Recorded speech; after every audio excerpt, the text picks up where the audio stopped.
It began with a jet. But not just any jet. A Russian state aircraft flanked by fighter jets in tight formation, slicing across the skies toward Moscow. Inside sat a 37-year-old soldier-turned-statesman from one of the poorest countries in the High World, Captain Ibrahim Traoré of Burkina Faso. No presidential sash, no entourage of diplomats, just a captain's uniform and an idea so bold, so subversive, that it would send tremors through the Kremlin and ricochet across an entire continent. As the doors opened at Vnukovo International Airport, the usual sterile reception for foreign dignitaries was nowhere to be found. Instead, there was noise, real, electric, raw. Hundreds of African students waving the red, green, and yellow flag of Burkina Faso flooded the terminal with chants of Traoré, Traoré. Some held signs. Others sang songs that hadn't been heard this loud since the era of Thomas Sankara.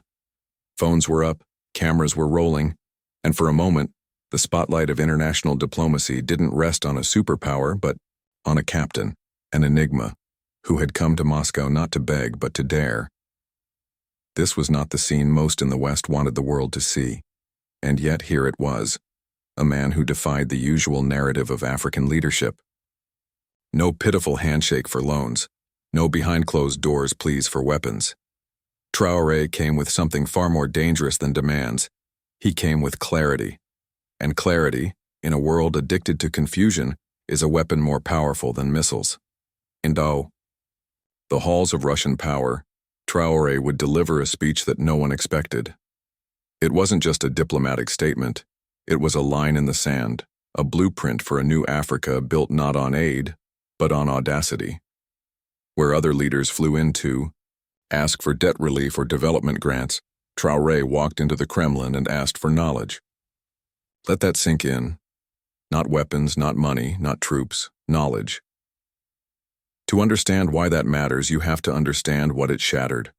For decades, Africa has been defined by a certain theater of dependence. Leaders make the pilgrimage to Washington, Paris, Beijing, and yes, Moscow, with hats in hand and scripts already written. Aid is requested. Deals are signed. Dignity is eroded one press conference at a time. And the people back home, especially the youth, are told it's progress. But something is shifting. That shift has a name. Ibrahim Traoré, born into a country whose GDP is smaller than the budget of many global cities. He rose through the ranks not by privilege, but by principle. He came to power through a military uprising born out of frustration, with terrorism, with French exploitation, and with the betrayal of past leaders. But unlike many who seize power, Traoré didn't just want the throne. He wanted to dismantle the very idea of Africa as a continent on its knees. What he delivered in Moscow wasn't just a speech. It was a provocation, a reminder, a warning, and perhaps a revolution. When Putin extended the invitation to the 80th Victory Day celebrations, he likely didn't anticipate becoming a backdrop to history. But as Traoré took the podium, steady in his voice, unshakable in his conviction, even the Russian leader leaned in. Because this speech, this moment, was never supposed to happen, and now that it has, nothing will ever be the same. Stay with us. The speech that left Putin stunned is only the beginning. In part 1, we walk you word by word through the most disruptive address in modern African diplomacy. And what happened in that room? Well, that's a story the old guard never wanted told. Inside the ornate halls of the Kremlin, expectations ran on a familiar script: formality, protocol, controlled rhetoric. The Victory Day celebration was supposed to be ceremonial, filled with speeches that echoed the past and reinforced alliances of convenience. But when Captain Ibrahim Traoré stepped forward to speak, it was clear that something unorthodox was unfolding. He stood tall in his military uniform, not tailored in presidential style, but crisp, functional, and unmistakably humble. No entourage flanked him, no notes in hand, just conviction in his eyes. Then he said it. The help you can give us is knowledge. A hush fell. At first, many in the audience, particularly the seasoned diplomats, assumed they had misheard. He must have meant technology, they thought, or maybe intelligence. But as Traoré continued, it became painfully clear that his demand wasn't for troops, or wheat, or money.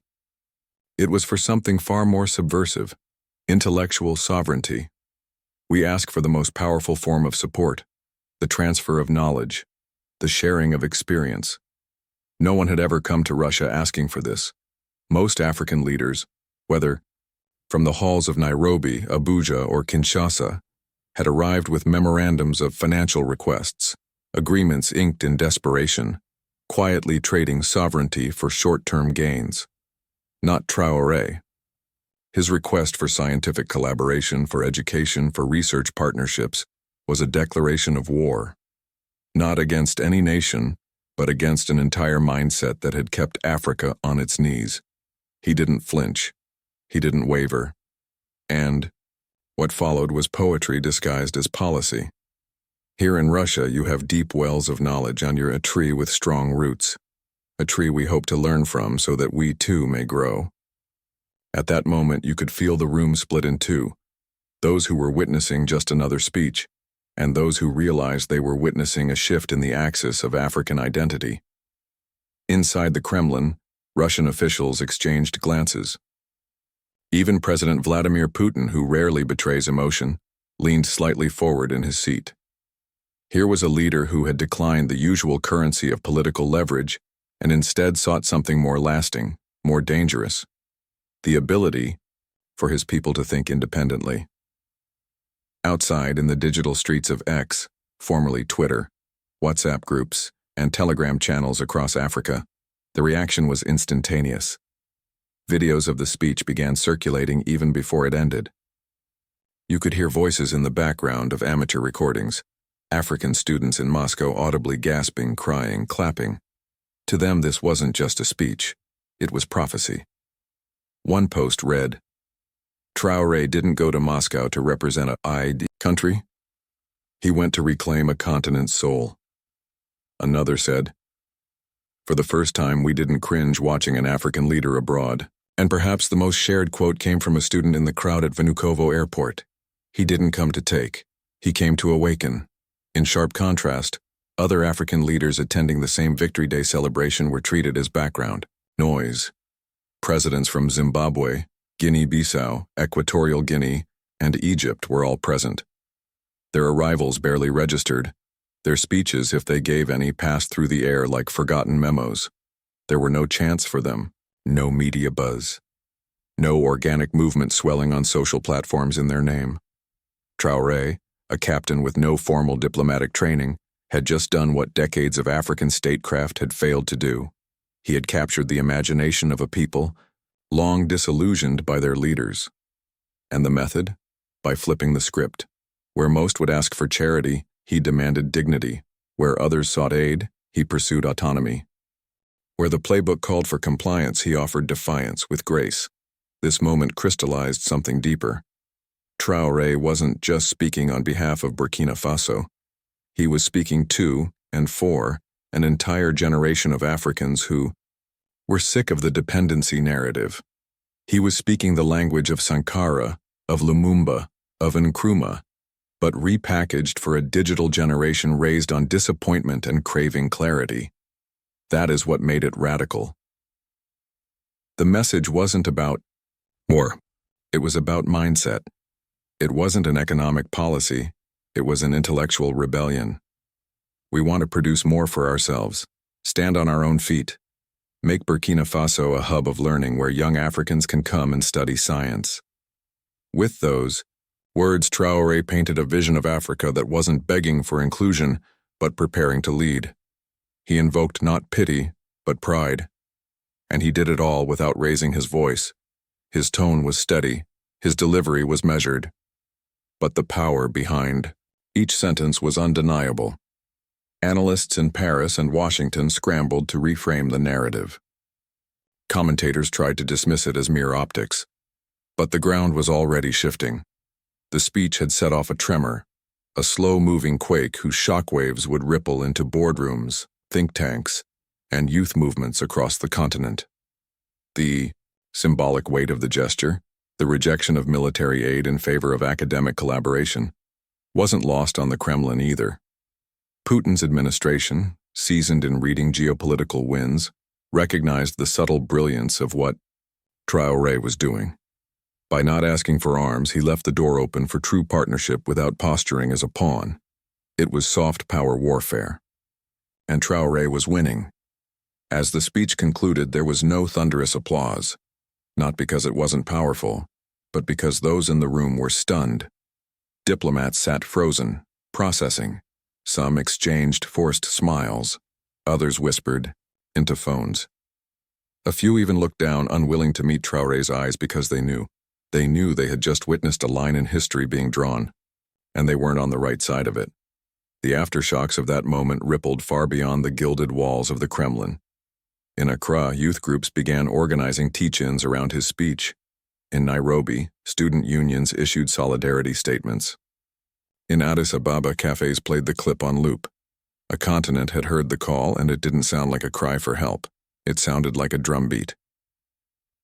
Traoré's words weren't just about today.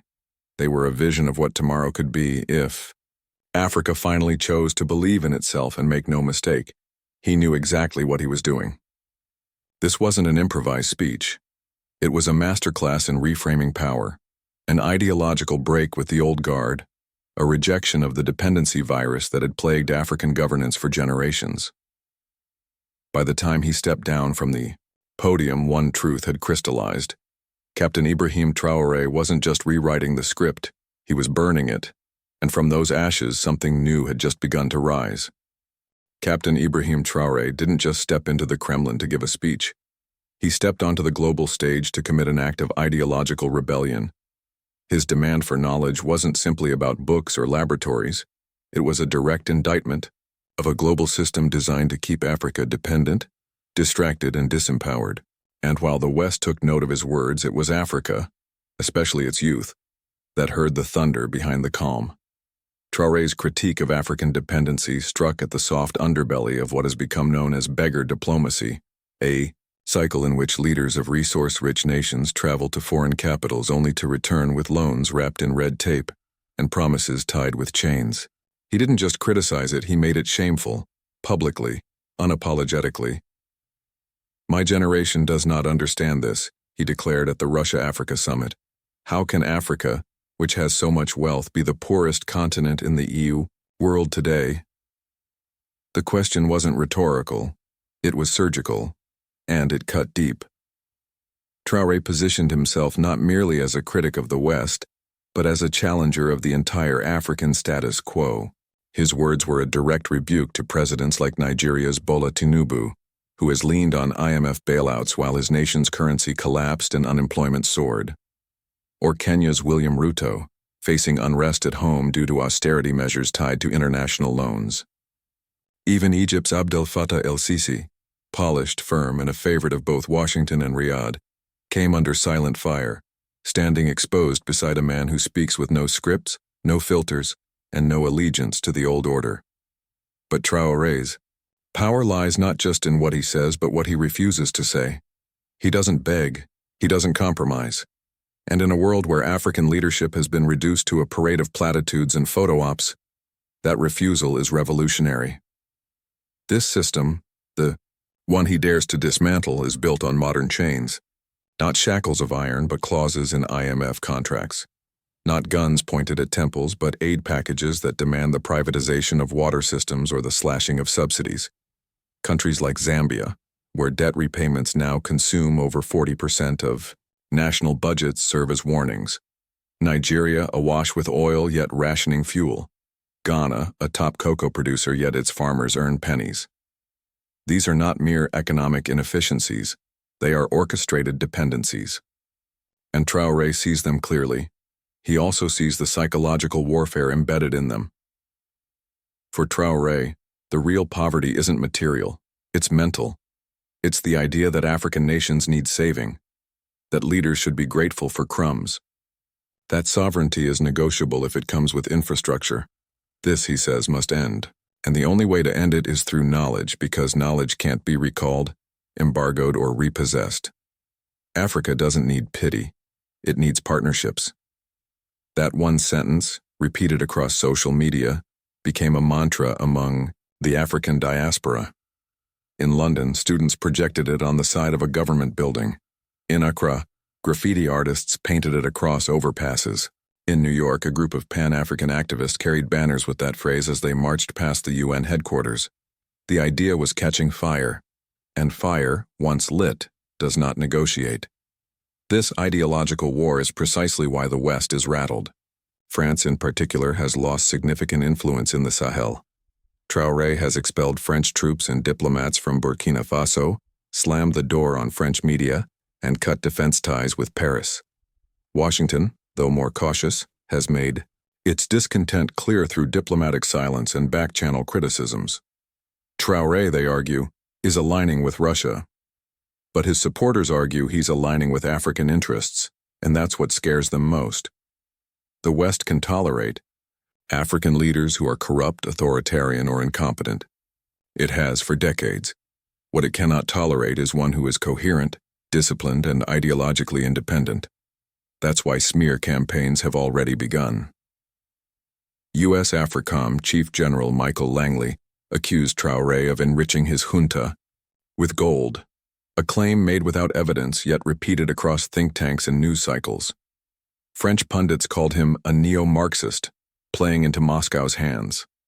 A few African leaders have even tried to distance themselves, painting him as naive or reckless, but the people don't buy it. Digital love for Traoré is growing, not shrinking. His speech is now required viewing in several university political science courses across the continent. WhatsApp groups from Lusaka to Dakar pass his quotes like Holy Scripture. A viral TikTok trend began with the words, "We are not poor, we are misled."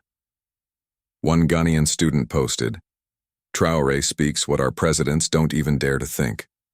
Another wrote, "This is the Africa I was told about, as a child, but never saw as an adult." Even African-American artists and public figures have taken note. Meek Mill posted a clip of Traoré, calling him a voice of truth, before deleting it amidst political backlash. But the message was already out. What Traoré is doing isn't just challenging international systems, it's challenging how Africans see themselves. He is dismantling the inferiority complex injected into the continent over centuries of colonization, and reinforced through exploitative aid structures. He is reminding Africa of Timbuktu, once the world's academic capital, of Sankara, his spiritual predecessor who dared to rename Upper Volta to Burkina Faso, land of the upright people. He's channeling Patrice Lumumba, who was assassinated not for failure, but for believing Congo could be self-sufficient. These ghosts walk with Traoré, and he does not walk lightly.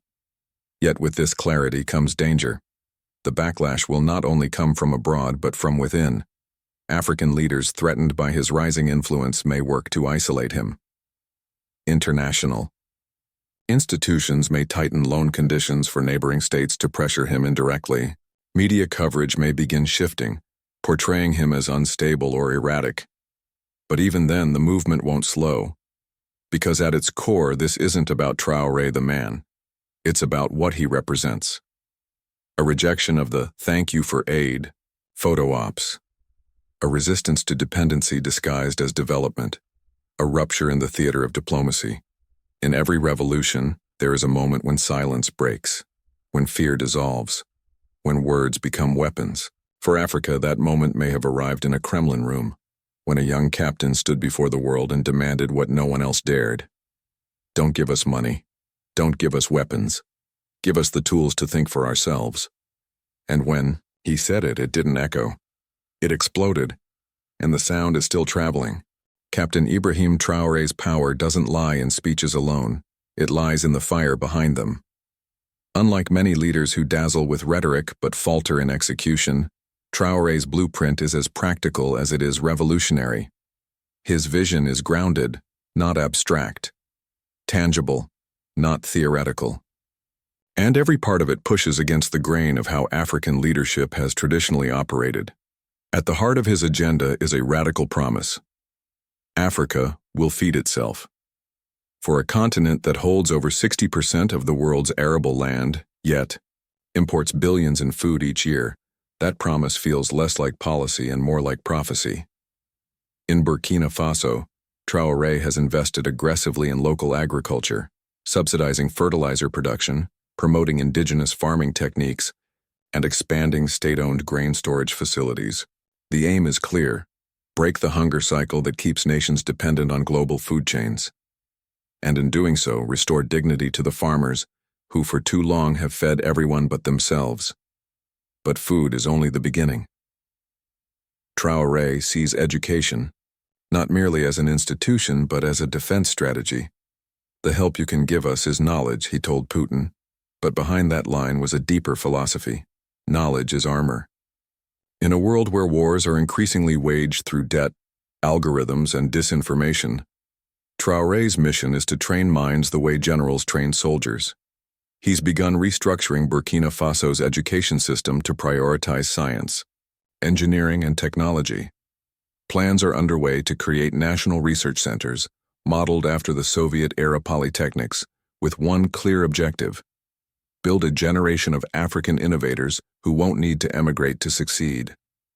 Young people will no longer be exported as labor, they will remain as leaders. And to drive this vision, Traoré has launched what might be his most daring initiative yet: the creation of youth-led innovation hubs. These are spaces where students and young professionals are encouraged to prototype, experiment, and create solutions tailored to African problems, with African resources. One pilot hub in Ouagadougou has already produced early designs for low-cost water filtration systems, rural drone delivery models, and mobile education apps built in local languages. This is not abstract Pan-Africanism.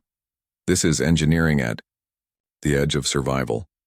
But visionary policy needs teeth, and Traoré isn't afraid to use them. One of his most controversial moves has been the nationalization of Burkina Faso's gold sector. For decades, multinational companies extracted wealth from the country's mines, while paying next to nothing in taxes and leaving environmental ruin in their wake. Under Traoré, that changed. The state now holds controlling stakes in key mining operations. Revenue that once vanished overseas is being redirected into public infrastructure, local manufacturing, and agricultural reform. It was a bold move, and the West hated it. But it didn't stop there. In response to jihadist insurgencies and security threats, Traoré introduced the VDP, Volunteers for the Defense of the Homeland. Thousands of civilians, including teachers, farmers, and mechanics, have enlisted for basic military training to protect their villages. While the VDP remains controversial, it has become a symbol of civic empowerment. In a country where 60% of the territory is contested, the message is clear: the people will not wait for saviors. They will become their own shield. Even Vladimir Putin, no stranger to the optics of power, seemed visibly impressed. After their Kremlin meeting, Putin pledged not just humanitarian aid, 25,000 tons of wheat, but also deeper collaboration. Russia agreed to train Burkina Faso's security forces and expand academic scholarships for Burkina-based students. 27. New scholarships may not sound like a revolution, but to a generation denied opportunity, it's a keyhole into possibility. Still, Putin's support remains cautious. Russia's interests are not altruistic, and Traoré knows it. His challenge is to extract partnerships without replacing one master with another. And that balance, delicate as it is, could define the next chapter of his leadership. But not everyone is convinced. Critics on forums like Reddit's Our Africa voice concerns about his growing reliance on Russian influence. They fear Burkina Faso is walking into a new trap, swapping French imperialism for Kremlin opportunism. Others warn that nationalizing resources without strong institutional controls could breed corruption. Some even suspect that Traoré's rhetoric may mask an authoritarian drift, a young, charismatic leader using revolutionary language to consolidate power. He talks like Sankara, but who's holding him accountable? One Kenyan political analyst asked. Members of the Burkinabe diaspora have also raised eyebrows at the rapid militarization of civil society under the VDP. International human rights groups have criticized the use of civilian militias in zones of conflict, warning of abuses and the potential erosion of the professional military chain of command. Yet what keeps Traoré's vision burning is not blind faith. It's the undeniable contrast between his lifestyle and that of the typical African head of state. He lives modestly. Reports suggest he still draws the salary of a military captain. He refuses luxury convoys. He has rejected the construction of a lavish presidential palace. Instead, funds have been rerouted to build schools, clinics, and grain depots. In an era where African leaders compete in extravagance while their nations crumble, Traoré's humility is not just refreshing, it's revolutionary. It amplifies his credibility, turning him into something more than a politician. He has become a symbol, not a savior, a spark. Because sparks don't solve everything. They don't guarantee harvests or peace treaties, but they do ignite. And what Traoré has ignited is a fundamental question burning in the minds of millions. What if Africa doesn't need to be saved? What if it only needs to believe in itself? From the fields of Burkina Faso to the lecture halls of Johannesburg, from the street protests in Nairobi to WhatsApp groups in the Bronx, that question is spreading. And no matter how the world tries to spin it, suppress it, or smear it, that spark is real, and it's not going out. Because the vision Traoré fights for isn't utopia. It's struggle, it's dignity, it's a return to self. And it's just getting started. From Ouagadougou to Paris, from Nairobi to New York, a name is echoing through streets, lecture halls, and digital timelines. Traoré. To some, he is a general. To others, a prophet. But to millions of Africans, especially the youth, he has become something deeper, a mirror, a reflection of the Africa they want to believe in. Across the continent and throughout the diaspora, rallies have erupted with crowds chanting his name. They sing songs inspired by Sankara. They carry flags with the red, green, and yellow of Burkina Faso, and more than anything, they carry fire, the kind that doesn't fade. What ignited this? Not gold, not oil, not arms, but ideas. Traoré shocked the world not with military force, but with moral force. In a world accustomed to African leaders flying abroad with scripted speeches and empty asks, he broke the cycle. He didn't ask for pity, he demanded respect.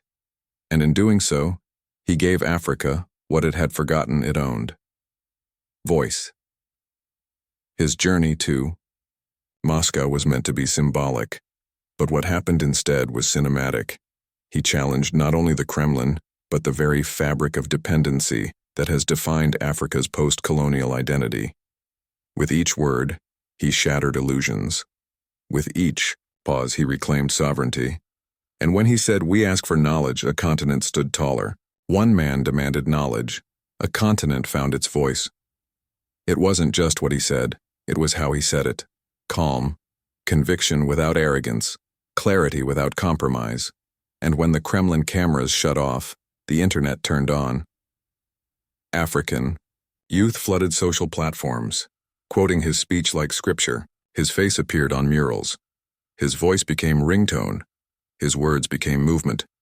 But movements have enemies, and sparks, when they grow, invite suppression. Already, smear campaigns are multiplying. Western think tanks question his legitimacy. Media outlets paint him as Moscow's puppet. Politicians in neighboring nations whisper about isolation. But none of it matters as much as the reaction from the ground. Because the ground is rumbling. Something is shifting. Not just in Burkina Faso, in Benin, in Botswana, in the Bronx. This is no longer just about Traoré. It's about what he represents. A leader unafraid to look the global powers in the eye and say, "We don't want your charity. We want our future back." So to the youth of Africa, you are watching history. The next chapter is yours. But a warning: fires illuminate, and they also threaten. What happens when the fire gets too bright? Will the world try to extinguish it, or will it spread faster than anyone can contain? Subscribe for Part 2, The Coup, the Gold, and the Battle for Africa's Mind.